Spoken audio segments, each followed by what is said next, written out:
interesting problem. All we're doing here is factoring the main equation they give me, which is x to the fourth minus 2x squared minus 8. Now, before I show you the proper way of doing this, keep this in mind. If you're stuck in this problem, don't know how to do it, don't really remember how to factor this out, beat the problem. Beat the problem by making up a number here. What I'm going to start off by doing is I'll make x 2. I'll pretend x is 2, and I'm going to plug it back into that original equation. And I'm going to solve for it, and I'll get an answer. Then I'll plug the x back into all my answer choices and see where that answer matches up. And that's it.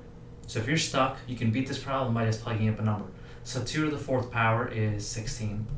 2 squared is 4. 4 times 2 is 8.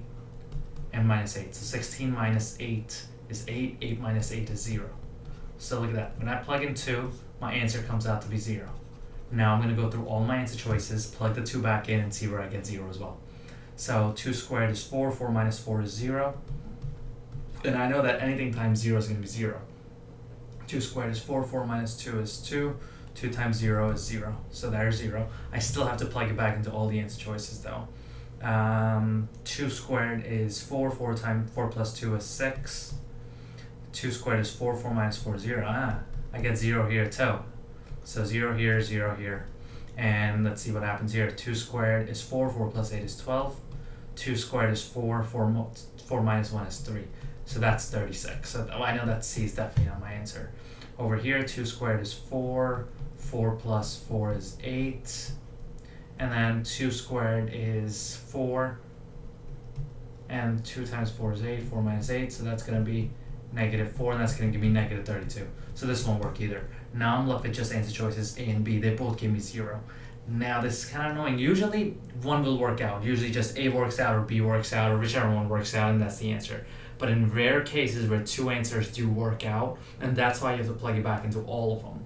In rare cases where two answers work out, you just have to quickly go back, change your original number to something else, like 1 or 3. I'll make it 1 in this case, and let's see what happens. And then 1's relatively easy to work with. 1 to the fourth will just be 1. Minus 1 squared will be 1. 1 times 2 will be 2. Minus 8. So 1 minus 2 is negative 1.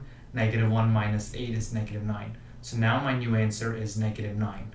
Now let's plug it back into either one of these two and see where I get negative 9. So 1 squared is 1. 1 minus 4 is negative 3. 1 squared is 1. 1 minus 2 is negative 1. So negative 3 times negative 1 here now is positive 3, which is not what I'm looking for, so my answer is going to be B. But let's just check it out. 1 squared is 1. 1 plus 2 is 3. 1 squared is 1. 1 minus 4 is negative 3. And 3 times negative 3 is negative 9, which is what I was looking for, making my answer B.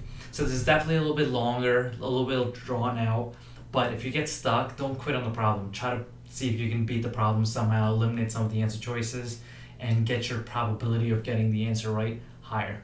Because over here, even if you're able to narrow down to A and B, now you'd have a 50% shot. And that's our end goal, to try to really increase our probability of getting the answer right. So now let me show you how to do this problem the proper way.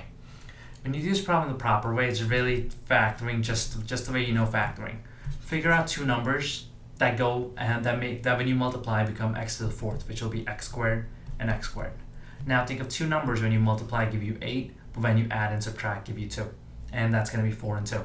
And so this is negative and that's negative as well. So you know that since this is negative, the higher number is where the negative sign is going to go.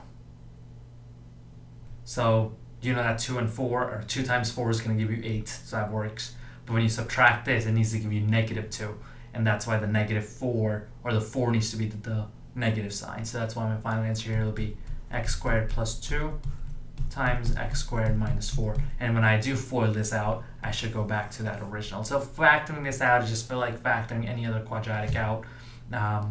Just do your first number and then figure out two numbers that go into that 8, and then add and subtract to that middle number.